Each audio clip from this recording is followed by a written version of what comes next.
Hello everyone, welcome back to Online Help Guide. Today in this video, I'm going to show you how to make a private TikTok account. So watch this video till the end. First open up your TikTok app.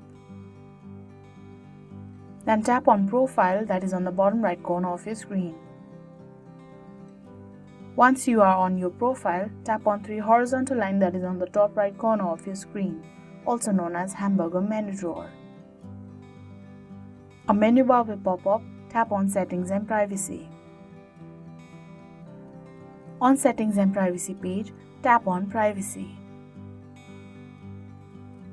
Once you land on Privacy page, tap on Private Account to turn the toggle bar on.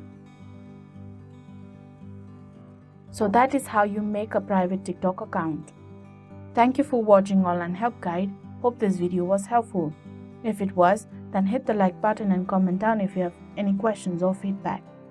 Also, if you are new to our channel, subscribe and hit the bell icon on our channel so that you don't miss our upcoming videos.